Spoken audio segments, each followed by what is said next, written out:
अस्सलाम वालेकुम जी। हम आज बात करने लगे हैं डेंटल क्राउन्स वर्सेस डेंटल वेनियर्स के बारे में। इन दोनों में क्या फ़र्क है और इन दोनों की क्या ज़रूरत है और किस वजह से ये लगाया जाता है। सो लेट्स टॉक अबाउट, सबसे पहले हम डेंटल क्राउन की बात कर लेते हैं। डेंटल क्राउन क्या चीज़ है? डेंटल क्राउन उस वक्त लगाया जाता है जब आपका टूथ का स्ट्रक्चर मोस्ट लाइकली 70% से ज़्यादा जो आपका दांत का हिस्सा है वो ज़ाया हो जाता है। सो मैंने जैसा कि आपको बताया कि अगर आपका दांत का हिस्सा 70% ज़ाया हो गया तो फिर उसके लिए जो इंडिकेशन है या उसको लगाने की ज़रूरत है वो डेंटल क्राउन की है।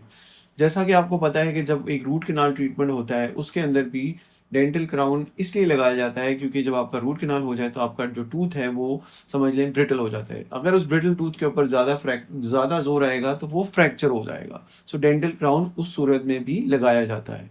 डेंटल क्राउन जब लगता है तो उसके अंदर हमने, आप समझ लें कि जो टूथ का स्ट्रक्चर लॉस्ट होता है उसको हमने रीगेन करना होता है। वो हम किस तरह रीगेन करते हैं? हम आपके दांत को बिल्ड करते हैं और उसका एक नाप लेते हैं। आजकल के ज़माने में डिजिटल ज़माना है, स्कैन करते हैं और फिर उसके ऊपर हम डेंटल क्राउन लगाते हैं। बहुत से लोग डेंटल क्राउन लगवा लेते हैं क्योंकि उनके दांतों के ऊपर डिसकलरेशन हुई होती है या उनके दांतों के दरमियान गैप्स होते हैं। मेरा उन लोगों को मशवरा है कि please do not go that way. Dental crown का मकसद आपके गैप्स को फिल करना नहीं है, अगर कि अनलेस के कोई और ऑप्शन अवेलेबल नहीं है।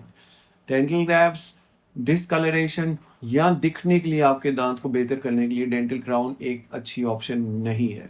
मैं और दूसरी वीडियोस में ये बात डिस्कस कर चुका हूँ, मगर आपको मैं किसी और वीडियो के अंदर बता दूंगा कि डेंटल क्राउन्स के अलावा जो इसका हल है वो क्या है। Let's talk about dental veneers now. Dental veneers क्या है? डेंटल वेनियर्स जिस तरह आप समझ लीजिए कि एक थिन सी एक नेल लाइक चीज़ है, यानी आपके नाखून जिस तरह औरतें अपने नाखून के ऊपर एक और नाखून का हिस्सा, एक्रेलिक का हिस्सा लगा लेती हैं, सिमिलरली फेसिंग सिर्फ सामने वाले हिस्से पे लगता है, उसको हम डेंटल वेनियर कहते हैं।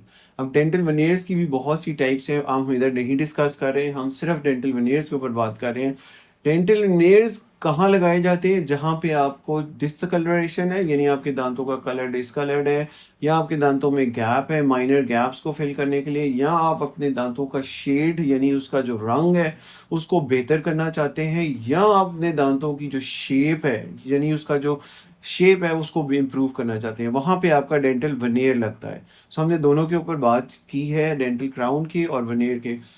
क्राउन के जो प्रोज है मैंने जैसा कि आपको बता दिया है कि वो आपका टूथ स्ट्रक्चर जो लॉस्ट है वो आपको वापस मिल जाएगा। इसका जो नुकसान है या इसका कौन है वो ये है कि जो आपका दांत का हिस्सा है वो ज़्यादा कट होता है। जो वेनेयर का फ़ायदा है उसमें आपके दांत की कटिंग बहुत कम होती है, लेकिन थोड़ी बहुत डेंटल वेनियर के लिए, जो सिरेमिक के वेनियर्स हैं उनके लिए टूथ कटिंग की ज़रूरत होती है। डेंटल बॉन्डिंग या कॉम्पोजिट वेनियर्स के अंदर आपके दांत को मिनिमली, बल्कि ज़ीरो कटिंग है, नो ड्रिलिंग है, सिर्फ ऐड होता है और उससे आपके दांत की जो गैप है वो भी ख़त्म हो जाती है, डिसकलरेशन भी ख़त्म हो जाती है और माइनर गैप्स भी ख़त्म हो जाते हैं। सो हमने ये दोनों चीज़ें डिस्कस की। I hope you have taken a good insight in this. और इसके अंदर कोई क्वेश्चंस हो तो please share your questions and I am more than happy to answer all those questions.